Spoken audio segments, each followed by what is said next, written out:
Selamat bergabung lagi.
Assalamualaikum Gus.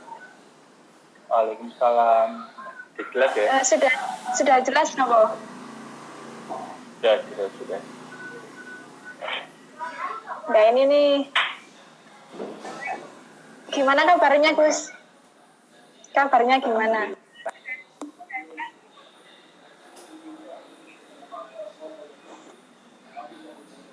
Jelas. Kabarnya Gus Im gimana sekeluarga? Alhamdulillah baik semua. Nih Gus, teman-teman mau diajarin belajar bisnis sama Gus Im. Katanya Gus Im dari kecil itu ya cita-citanya dari kecil, dari dulu cita-citanya jadi orang kaya. Kata Ning Bella kayak gitu. Ya kata Ning Bella. Ya. Sejak kapan Gus? Ya kalau keinginan sih pasti ya dari mulai kita mengenal dunia kita sudah ada keinginan atau kebutuhan kita pada satu sistem itu pasti akan muncul. Nah kebetulan ketika umur memang sudah biasa begitu ya, keinginannya memang sudah bidang usaha atau bidang mungkin kita mengenalnya dengan istilah entrepreneur gitu kali ya. Ya santripreneur. Ya santripreneur gitulah ya.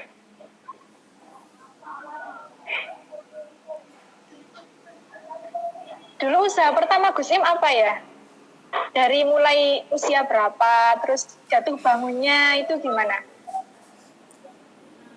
Kalau mulai itu sebenarnya tidak di pondok itu macam-macam ya, karena di pondok dulu kan pondoknya salah, kemudian ada masak gitu kan, dan kita makanya sehari-hari masak, mulai jualan bumbu-bumbu dapur gitu kan, jualan rokok dan lain-lain ketika masih di pondok. Terus kemudian saya ikut kiai saya untuk jaga toko waktu itu, jaga toko yang istilahnya koperasi pondok lah. Nah di situ mulai belajar istilahnya soal perdagangan, kemudian bagaimana kita kula, kemudian mengambil untung daripada kulaan tersebut. Di situ saya banyak belajar.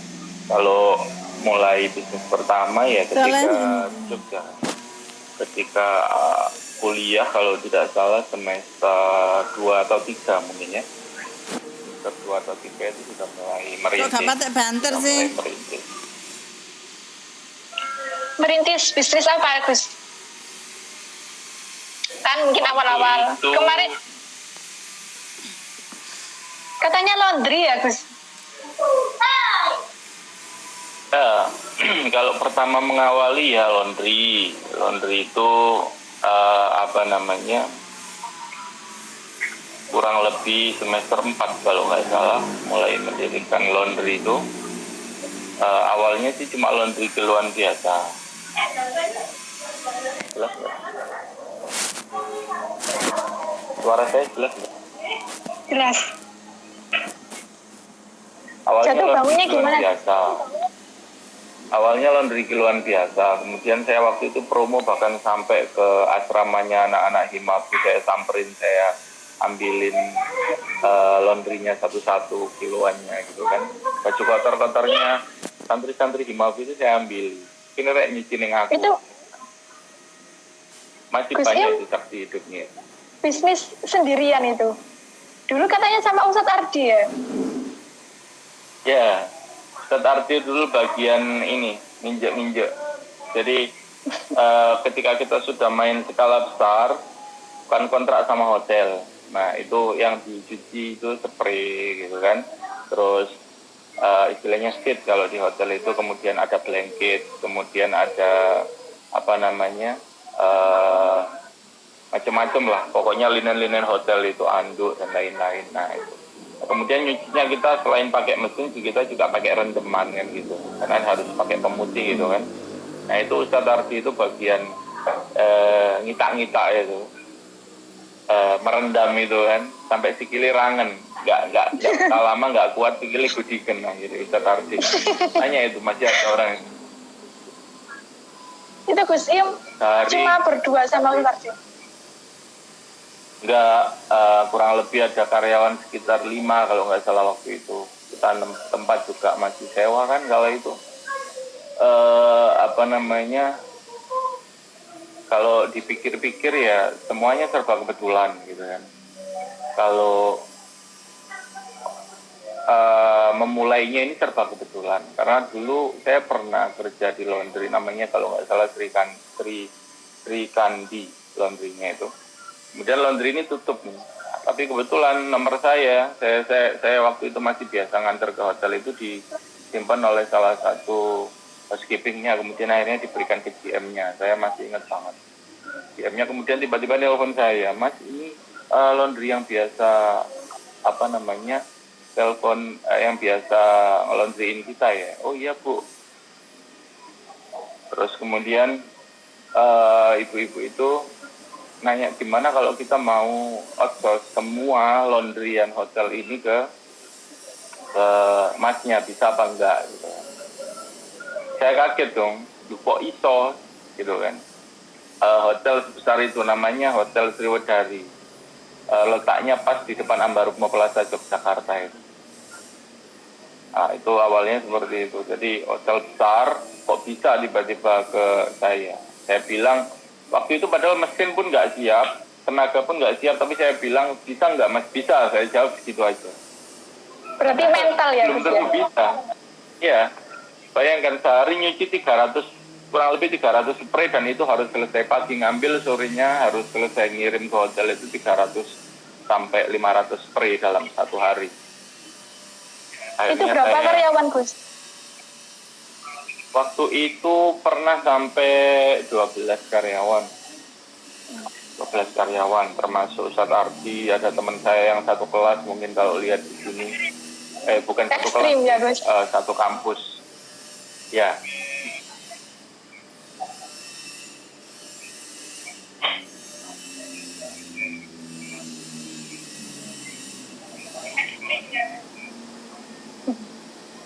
Terus apa yang harus dimiliki jiwa-jiwa muda seperti saya ini, seperti teman-teman untuk melakukan bisnis?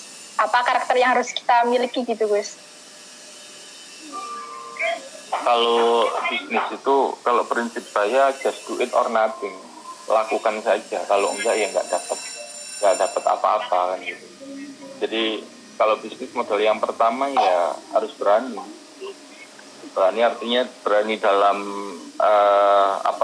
melangkah gitu ya, atau mengambil sebuah keputusan untuk memulai. Karena kalau tidak memulai, yang ada hanya konsep dan sekedar konsep, nggak jalan-jalan akhirnya. Itu yang kebanyakan dialami oleh teman-teman semua yang ketika mengawali sebuah bisnis gitu kan. nggak gampang memang. Berarti kalau berbisnis itu lebih mendahulukan mental daripada kita harus mengumpulkan uang dulu gitu. Ya, mental. Saya kira mental. Yang paling penting adalah mental. Yang penting dalam memulai sebuah bisnis, kalau kita mentalnya nggak kuat, gagal sekali ya sudah down. Kalau padahal pengusaha yang ada, pengusaha besar yang ada sekarang, kalau kita lihat lah, seperti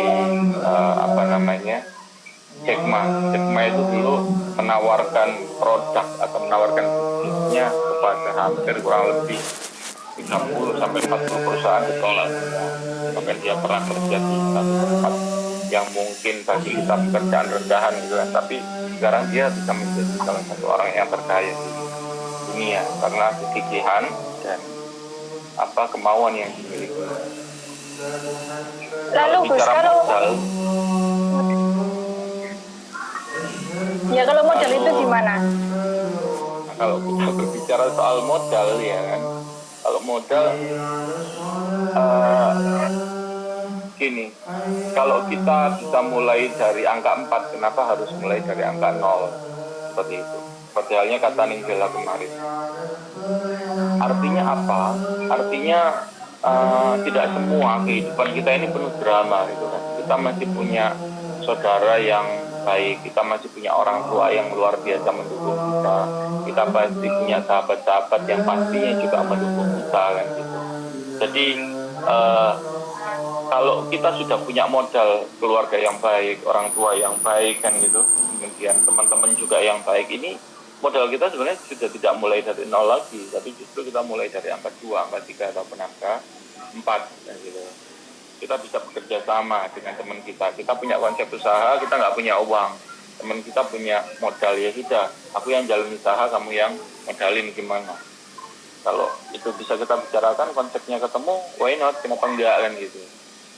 Kemudian kalau kita punya orang tua yang mendukung gitu kan, apa salahnya ketika kita profesional dengan orang tua kita, Bu saya pinjam modal ini, nanti kalau sudah ada hasil saya kembalikan atau gimana kan, seperti itu. Jadi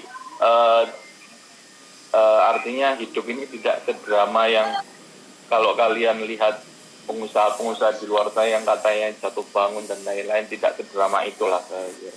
Pasti mereka juga memiliki kemudahan-kemudahan gitu. Kalau kok kenapa setiap ceritanya pengusaha besar gitu kan, sekelas umpamanya kayak Pak Khairul Tanjung atau JC, kayak mulai dari bawah banget gitu kan. Padahal sebenarnya enggak seperti itu sih gitu. Enggak gitu-gitu banget lah. Karena apa? Karena semata-mata cerita yang mereka bikin adalah untuk motivasi kepada diri kita yang muda-muda ini untuk memulai semuanya dari nol dan memberikan mimpi kepada kita bahwasanya dari bawah pun itu kita bisa menuju pada suksesan. Saya kira seperti itu. Jadi ada loh Gus yang mana? Ada loh Gus yang malu itu kalau jualan, terus nggak mental gitu. Terus kalau kayak gitu tuh gimana cara mengatasinya? Malu jualan gitu maksudnya?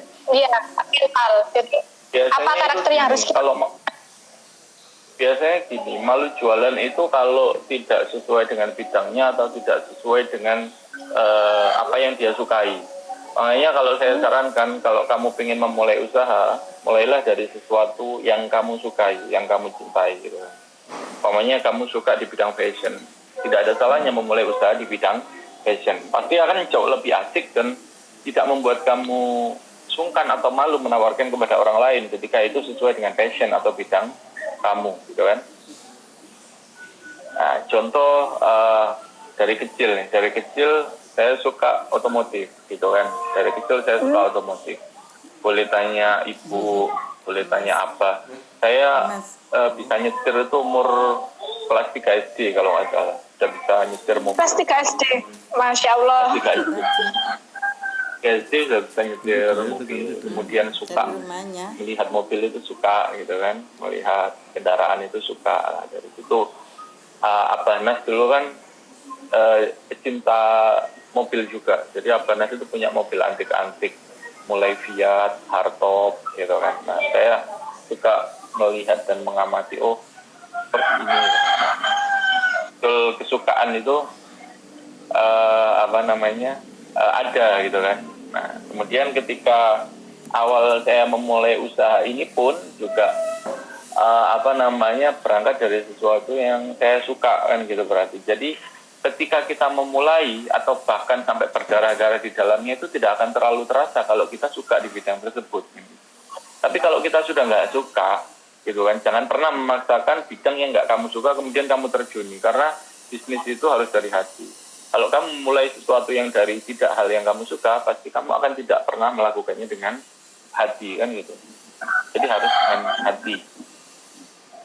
Itu kalau memulai kan gitu. Tapi kalau kamu sudah dalam tahap sudah punya modal, bahkan sudah bisa sharing atau menjadi investor, itu beda lagi gitu kan. Tidak melulu hal yang harus kita suka, yang penting reasonable, kita bisa hitung-hitungannya ketemu. Kenapa tidak, meskipun itu bukan bidang kita kan gitu. Saya kira seperti itu. Jadi mulailah usaha atau bisnis dari apa yang kamu suka, atau hobi kamu apa, passion kamu apa, kamu melihat sesuatu itu suka. Nah, tidak ada salahnya memulai dari hal tersebut. Kak Gusim sendiri dari usaha laundry terus ke usaha jual beli mobil itu gimana, Gus? Itu panjang ya ceritanya. Kalau nanti niru cerita-ceritanya orang lain jadi berdarah-darah kayaknya. Padahal simpel aja prosesnya. Kalau saya mengikuti mungkin alhamdulillah banyak faktor keberuntungan yang diberikan oleh Tuhan, oleh Allah Subhanahu wa taala kepada saya. Karena laundry ini kurang lebih berjalan sekitar 3 tahun dan itu alhamdulillah berjalan dengan sangat baik. Pada waktu kuliah itu kalau nggak salah rata-rata bersih per bulan itu waktu itu antara sekitar 500 sampai 20 juta lah kurang lebih. Itu zaman kuliah gitu kan. Jadi udah lumayan lah cuannya buat anak kuliah kan. Ya cukup buat katanya pas Gus Im kuliah sudah bisa beli mobil ya. Ya, jadi bukan semuanya dari nol ya gitu ya.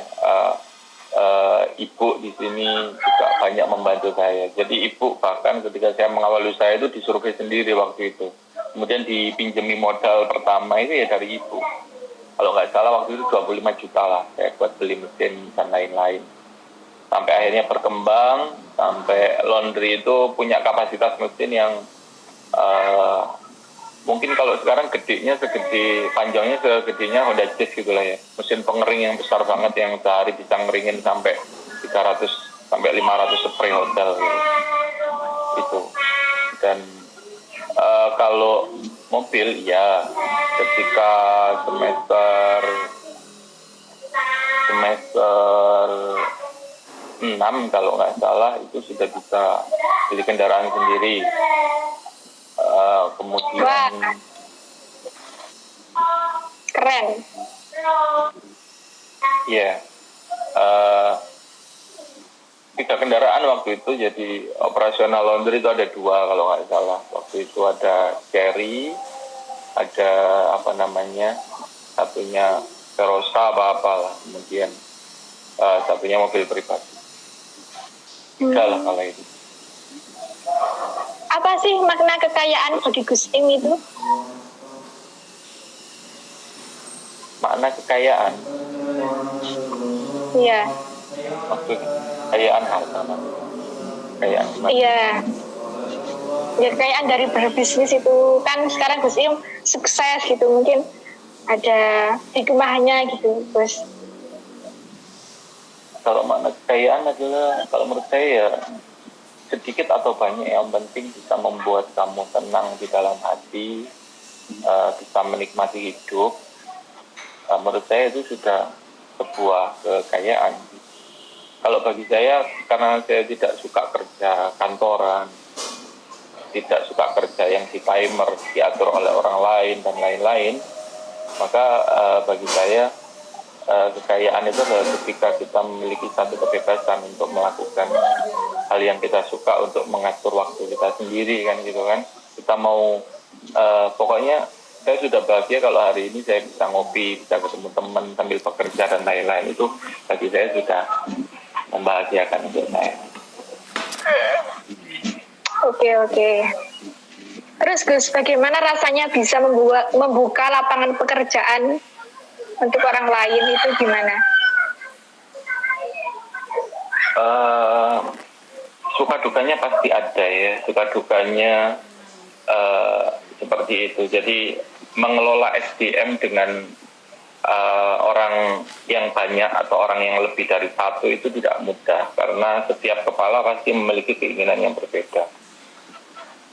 Contoh pasti ada aja ketika kita sudah menggaji karyawan kita segini, pasti akan kok kurang ya gajinya dan lain-lain. Itu pasti ada yang merasa bersyukur, alhamdulillah sudah dapat gaji segini dan lain-lain lah.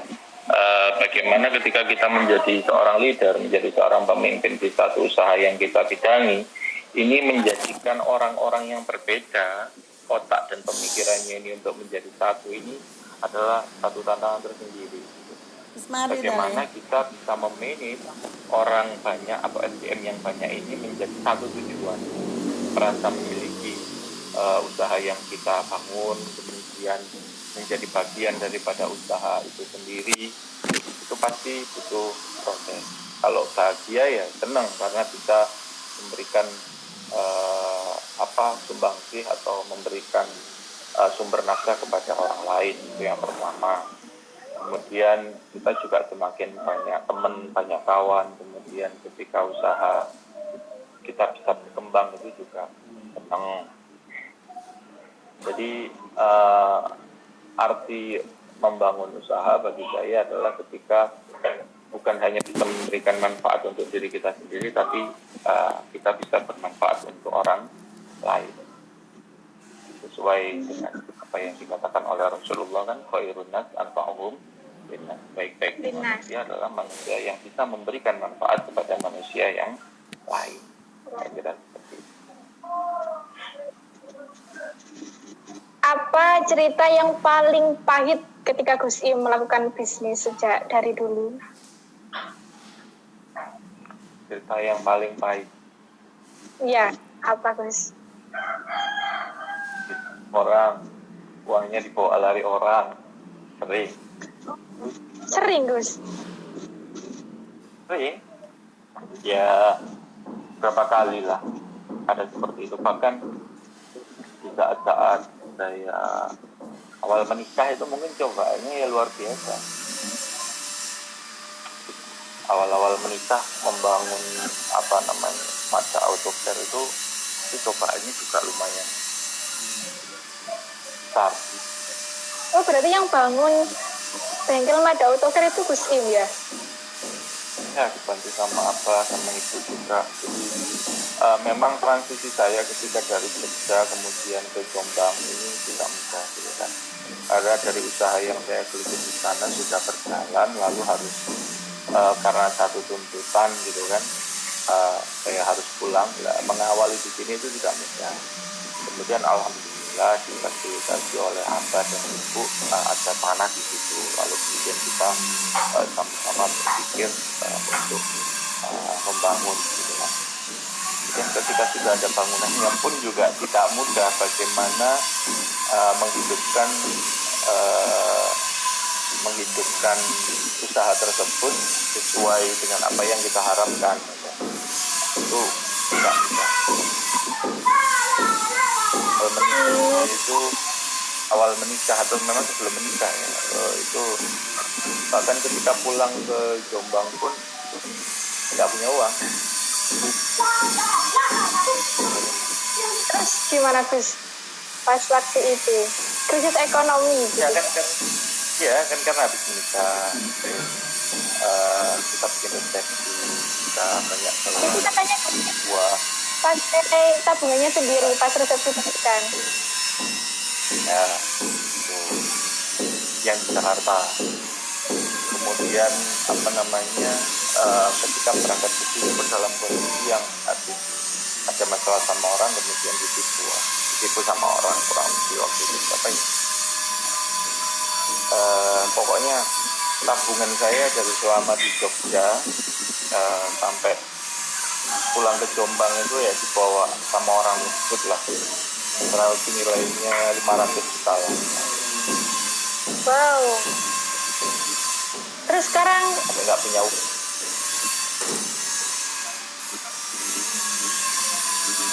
Terus kalau pas ketika Gus Im di waktu yang seperti itu ditipu orang, itu apa yang Gus Im pikirkan pas waktu itu?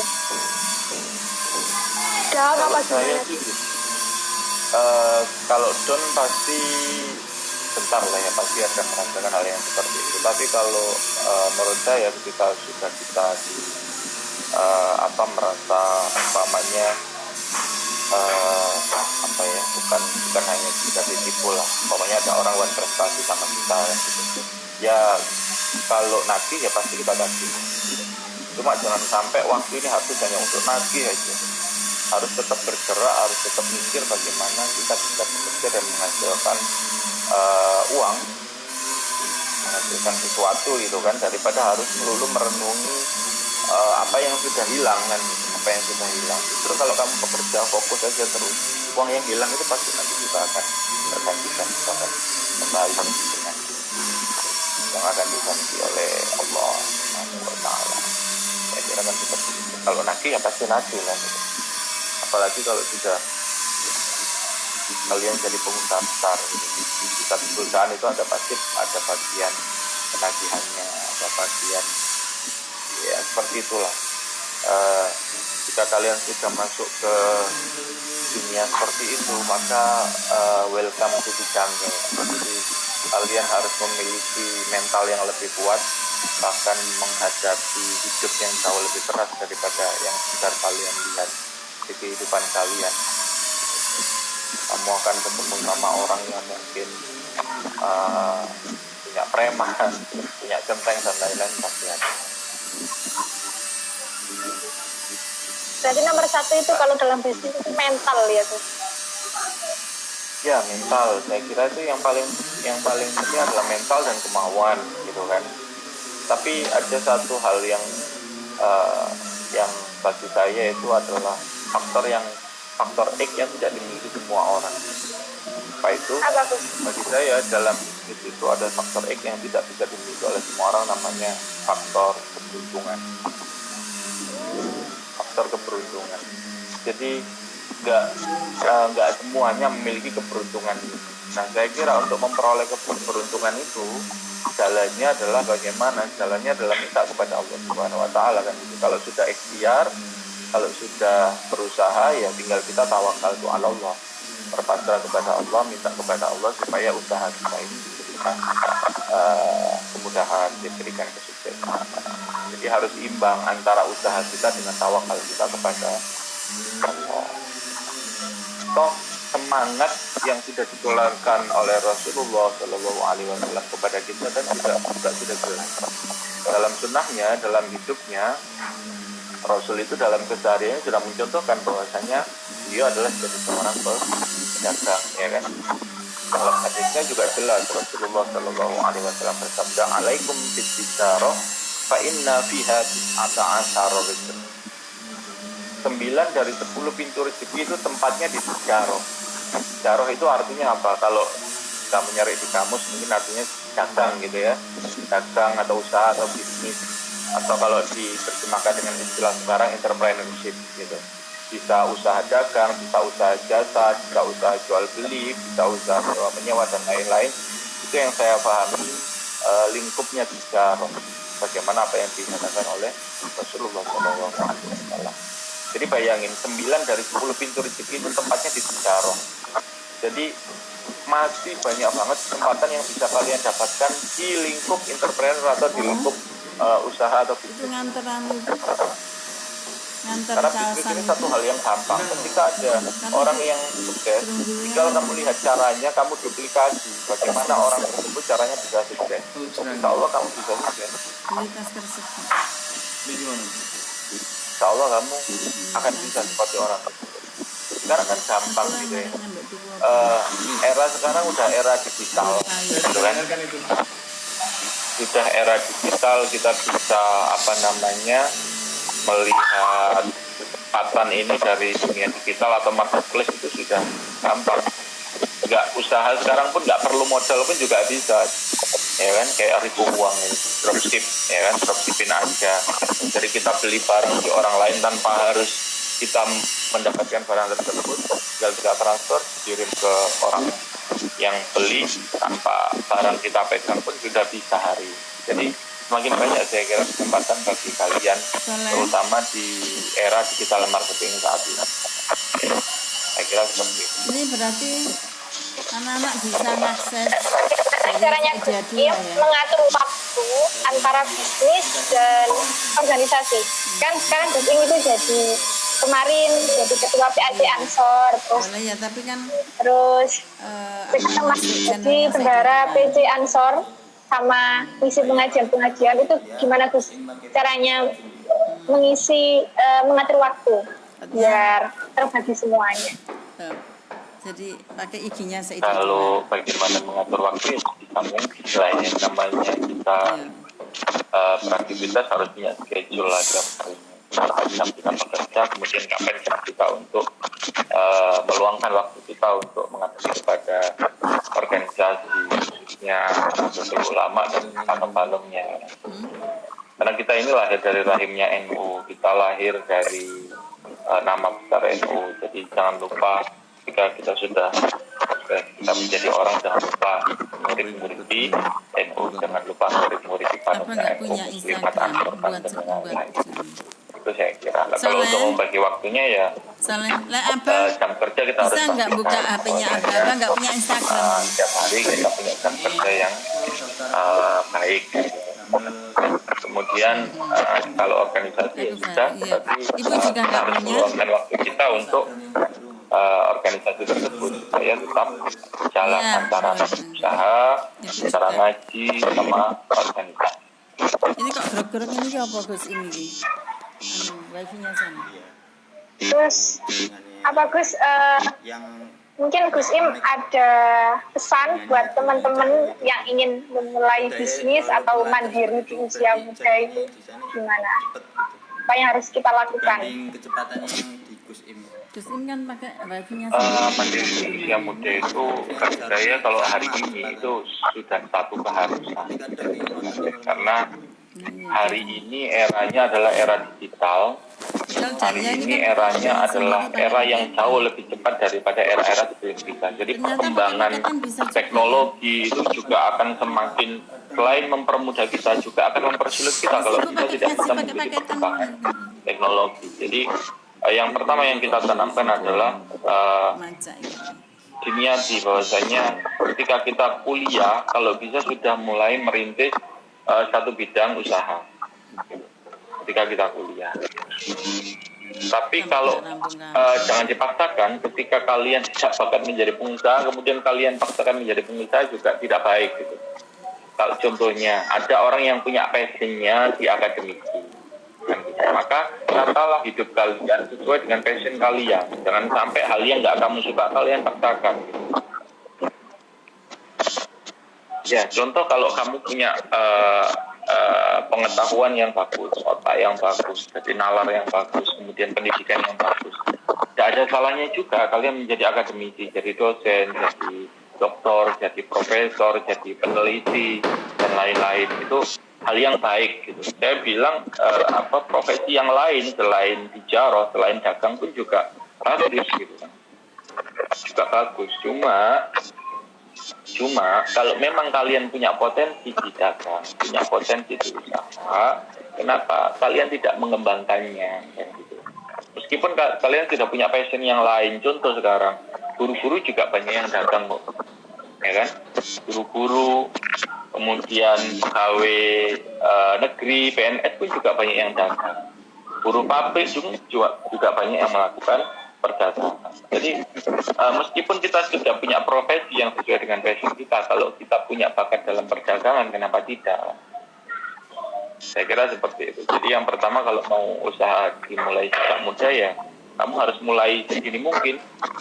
Belajarnya juga harus sedini mungkin, merintisnya sedini mungkin. Terus kemudian yang kedua adalah kemauan dan pilih passion kamu yang sesuai dengan bidang atau kesukaan kamu. Jangan memulai usaha dari apa yang tidak kamu cintai atau tidak kamu sukai. Kemudian yang ketiga, jangan lupa selain ikhtiar kita juga harus tawakal, menyadarkan diri kita kepada Allah Subhanahu wa taala. Karena cara untuk meraih faktor X atau faktor keberuntungan tadi adalah percaya, adalah tawakal dan selalu minta kepada Allah Subhanahu wa taala. Cuma ini Karena bagaimanapun kita usaha, mau sengotot apapun gitu kan, kalau Allah tidak berkehendak ya susah gitu. Makanya selain kita berikhtiar, kita juga harus merajuk, kita harus juga merayu kepada Allah, berdoa kepada Allah, bagaimana Allah supaya bisa memberikan kemudahan kepada apa yang sedang kita ikhtiari, apa yang kita usahakan. Ya, seperti itu. Terus yang terakhir pastinya jangan mudah menyerah. Gagal satu kali itu mungkin kesempatan sampean adalah di kesempatan yang kedua untuk sukses. Kalau gagal lagi di kesempatan ketiga. Kalau gagal lagi di usaha yang keempat, terus saja coba, gitu kan? Karena kalau kita lihat pengusaha-pengusaha yang sudah sukses sekarang, gitu kan, itu pasti hidupnya berliku-liku. Tidak semudah apa yang kalian bayangkan. Dan jangan pernah melihat orang yang sukses itu dari ketika dia suksesnya saja. Jangan kalian lihat enaknya saja, tapi bertanyalah kepada mereka bagaimana prosesnya kok bisa meraih sebuah sukses. Jadi belajarlah dari prosesnya. Karena kalau kita sudah belajar proses tersebut, insya Allah kita bisa gampang untuk meniru kesuksesan orang lain dari mempelajari prosesnya. Jangan dilihat enaknya wis sugih baru sampai enak ya wong kuwi sugih. Lah ini mental yang tembre, mental yang tidak bisa menjadi pejuang. Menjadi seorang fighter. Lihatlah orang lain itu dari jalan atau usaha dia untuk sukses, gitu kan? Saya pernah melihatnya ketika dia sukses. Abang ini itu memang superstar semua gitu.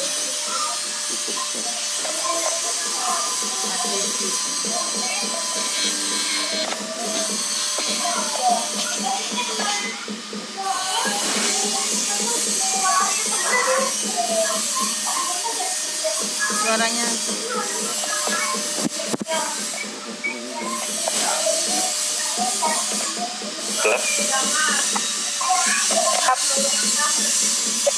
Bagi apa? Pak COVID bagi perekonomian.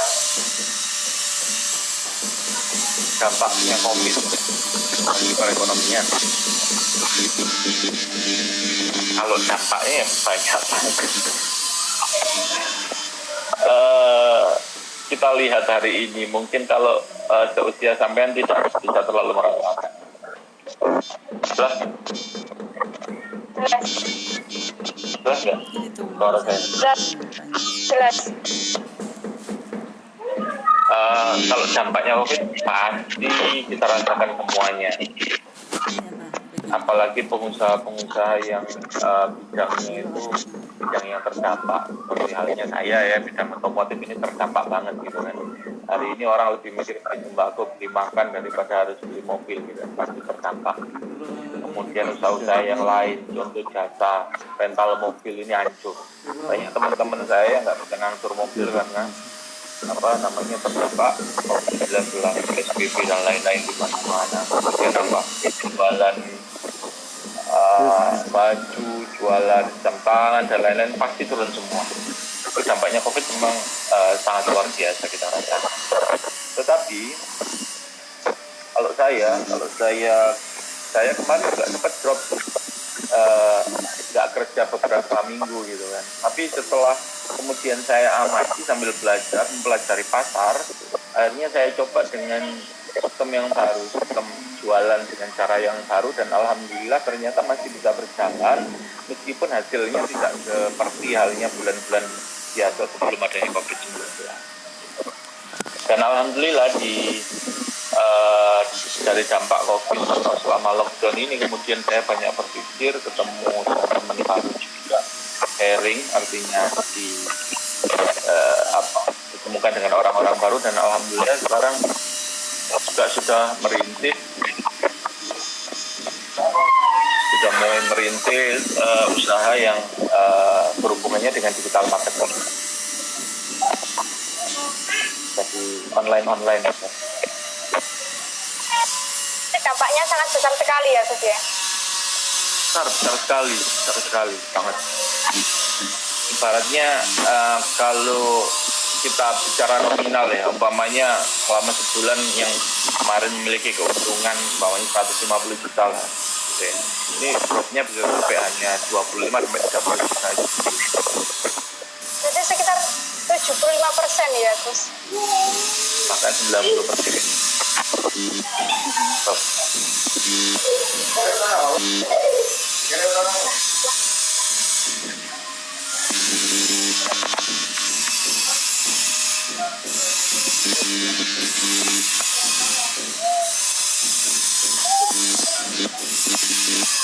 Mungkin teman-teman lagi.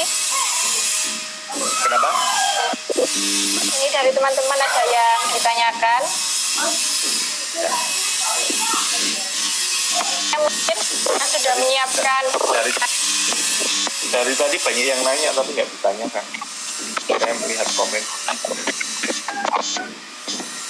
Ini cuma satu, Gus. Ini Terus mulai passion. Gimana bertahan di tengah pandemi COVID seperti ini? Kalau menurut saya, bertahan itu bukan dengan hanya usaha yang ada aja, tapi justru bagaimana kamu menemukan usaha yang baru di tengah COVID-19. Kalau menurut saya seperti itu. Kalau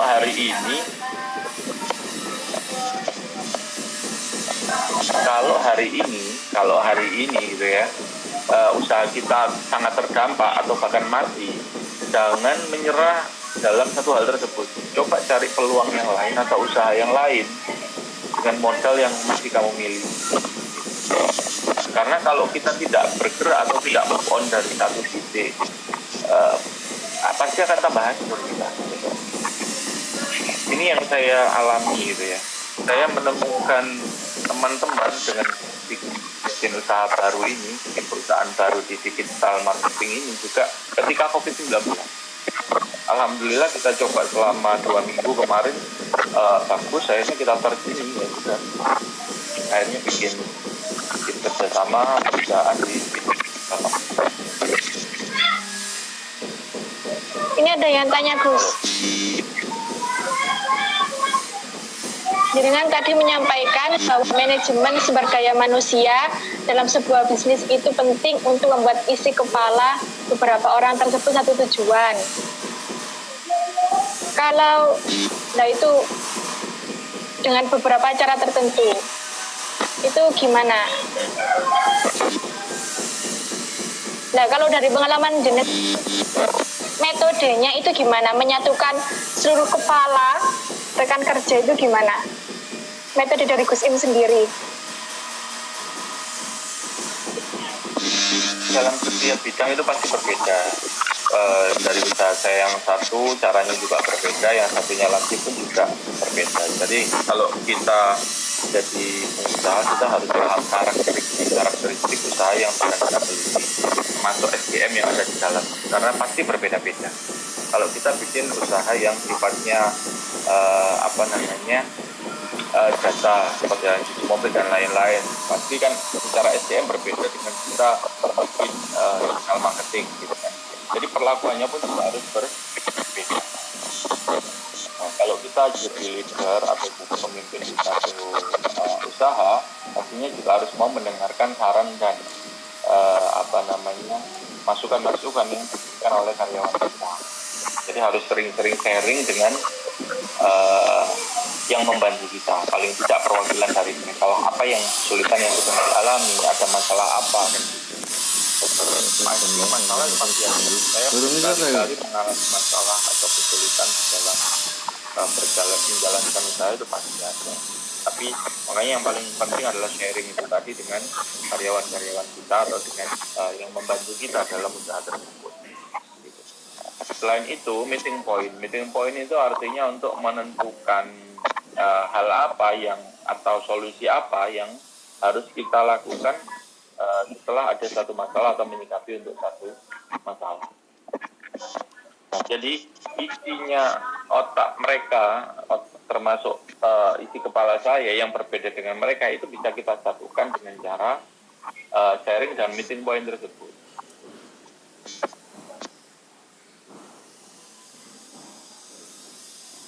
Tapi dalam satu hal atau dalam satu konteks tertentu, kita juga harus menjadi manpower. Kita harus menjadi seseorang yang bisa menentukan harus seperti ini. Jadi orang tersebut harus patuh kepada kita, harus menjalankan apa yang kita perintahkan kan gitu. Itu fungsinya pemimpin kan seperti itu. Jadi pemimpin harus ada kalanya harus bisa taklek atau harus bisa istilahnya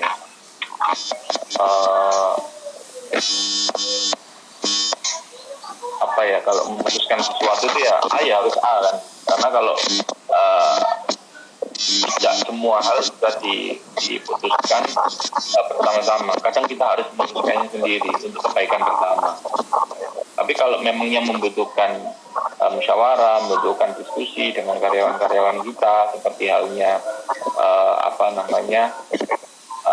sistem usaha, seperti halnya sistem alat dan lain-lain, itu tidak apa-apa.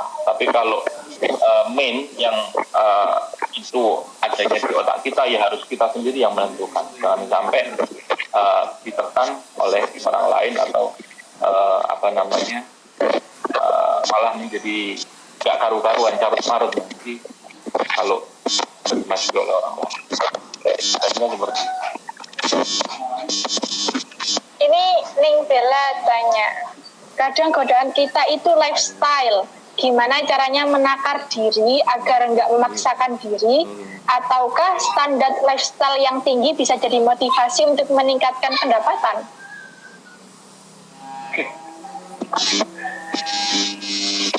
Lifestyle. Jadi kalau ngomong soal lifestyle gitu ya, itu saya kira pasti kayak hidup seseorang pasti akan berjalan beriringan dengan kemampuan seseorang tersebut. Jadi semakin mampu dia akan semakin naik lifestyle-nya, itu pasti. Hanya beberapa orang saja mungkin yang bisa hidup dengan sederhana atau lifestyle yang low, yang tidak terlalu tinggi, meskipun dia sudah menjadi orang yang kaya gitu, ada. Tapi pasti saya kira itu sebuah tuntutan. Ketika kita usaha semakin besar, ketemu dengan banyak orang, otomatis lifestyle tidak dibutuhkan semakin banyak. Menurut saya tidak ada salahnya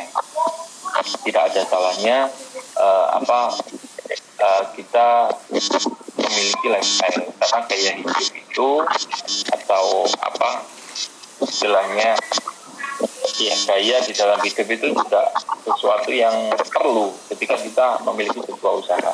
Tidak mungkin kita kalau sudah jadi pengusaha besar kemudian hidupnya begitu aja, kaosnya elek, gitu kan, HP ini elek dan lain-lain juga nggak mungkin. Kita juga harus tetap mengikuti. Karena orang lain ketika kita meeting dengan orang lain juga kan pasti akan melihat performa kita.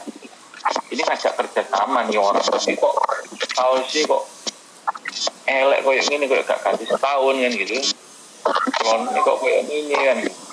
Itu pentingnya lifestyle ketika kita sudah menjadi pengusaha. Tapi ya juga harus menakar, jangan sampai dipaksakan. Burung wayai sukses kok macam sukses, jangan sampai. Terus burung wayai mobil HP, terus dari mobil HP, jangan sampai seperti itu. Jadi yang bisa menakar kapasitas diri kita adalah ya diri kita sendiri gitu. Kalau orang lain melihat, wah orang itu gaya hidupnya kok terlalu wah, itu adalah pandangan orang lain. Tapi kalau kita selama kita memang bisa gitu kan, dan kita bisa menikmati hidup kita dengan cara yang seperti itu, kenapa tidak? Yang penting tetap intinya kita harus rendah hati, harus berbagi. Nah, kan seperti itu. Saya kira seperti itu.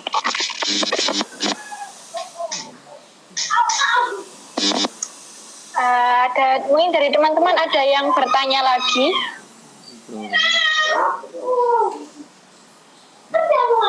Oh iya, saya juga ingin pesan kepada sahabat-sahabat santri semua gitu ya. Hari ini kalau kita menjadi santri, kalau kita dulu diajarkan untuk tawadhu, diajarkan untuk selalu rendah hati gitu ya, saya kira itu tetap harus dipelihara, tapi ada sedikit yang perlu dirubah. Karena hari ini adalah zaman di mana kita harus menunjukkan bahwa kita ini seorang santri. Dan kita sebagai seorang santri itu memiliki kemampuan yang banyak, memiliki keterampilan yang banyak, yang mungkin tidak dimiliki oleh orang luar sana, yang non santri atau yang bukan santri. Saya ingat ketika Gus Baha, dalam pengajian Gus Baha kemarin sudah pernah saya sampaikan, beliau menukil sebuah hadis gitu ya. Kita doharotil kita ubi umati falyukiril alim ilmahu. Ketika kalian nanti tiba di zaman sing carut marut, yang carut marut itu gimana maksudnya? Ketika orang yang bodoh ngaku-ngaku pintar, orang yang gak alim ngaku sebagai orang yang alim gitu kan, orang yang bukan kiai ngaku ulama dan lain-lain. Maka falyukiril alim ilmahu. Sudah saatnya orang yang pintar, yang memiliki kapasitas itu harus menunjukkan kapasitas keilmuannya. Jangan lagi merendah diri, jangan lagi menyimpan ilmu kalian, jangan lagi menyimpan kemampuan kalian, tapi tunjukkan bahwasanya ini aku santri, aku pintar, aku bisa ini, saya bisa seperti itu. Ini kita sudah bukan sayati lagi, bukan akan datang di zaman itu, tapi kita hari ini sudah di zaman tersebut, di mana orang lain yang tidak memiliki kemampuan di dalam satu bidang bisa dipercaya, bisa banyak pengikutnya, ya kan? Contoh, ada ustadz yang ilmunya pas-pasan, tapi pengikutnya, followernya luar biasa, kan gitu. Ini kan bahaya. Ada orang yang tidak paham Al-Quran, tapi berani menafsirkan Al-Quran. Ini kan bahaya. Ada orang yang bukan kiai, lalu tiba-tiba ngaku menjadi seorang ulama katanya. Ulama itu bukan hanya manusia, kambing, binatang katanya juga jadi ulama gitu kan. Saya nggak menyebutkan merek orangnya, tapi ada yang seperti itu kan. Ini kan sesuatu yang ngawur.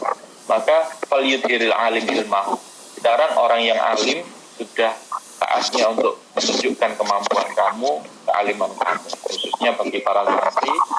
Kalau sudah masuk ke bidangnya, kalau sudah masuk ke tengah-tengah masyarakat, maka tunjukkan bahwasanya kamu itu bisa, dan kamu sebagai produk pesantren itu bisa memberikan sumbangsi kepada masyarakat dengan kapasitas yang ada di dalam diri kamu untuk bisa bermanfaat kepada orang lain. Entah terserah menjadi apa kamu, yang jelas kamu harus bisa menjadi orang yang bermanfaat untuk orang lain. Saya kira seperti itu pesan pada santri, khususnya teman-teman santri semua, apalagi kalau yang jadi pengusaha juga harus bisa memberikan manfaat kepada orang lain. Nah, apa lagi? Sudah Gus, waktunya sampun habis. Oke. Terima kasih Gus Im sudah bisa meluangkan waktunya untuk kita sharing-sharing tentang bagaimana bisa jadi muda yang mandiri, jadi santri-planner.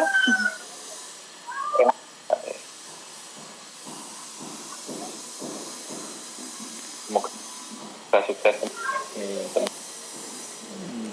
memulai dengan di pondok ini ya, maksudnya ketika mungkin kamu mulai dengan satu hal yang kecil, lalu pasti insya Allah ini istiqomah akan menjadi. Biasanya kan memang Tuhan ya saya. Iya, berarti pintu mengatur. Itu dia pakai lensa. Lensa dimasukkan korea mata ya. Windy barang juga gitu. Nanti kalau kemarin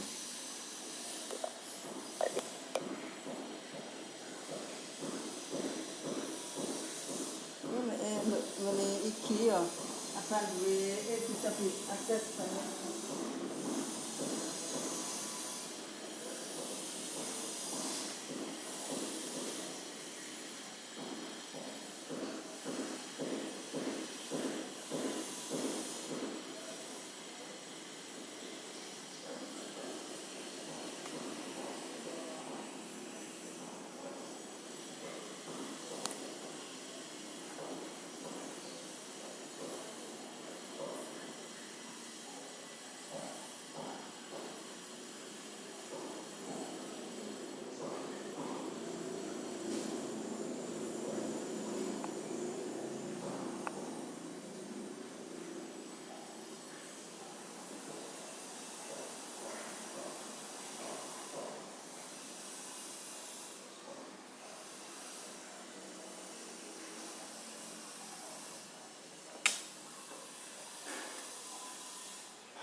Kemana Bu?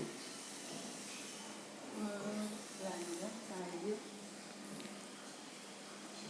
Ini ada rendang. Iya. Baiklah, mari dicuci. Ini mari dicuci sini. Jadi kita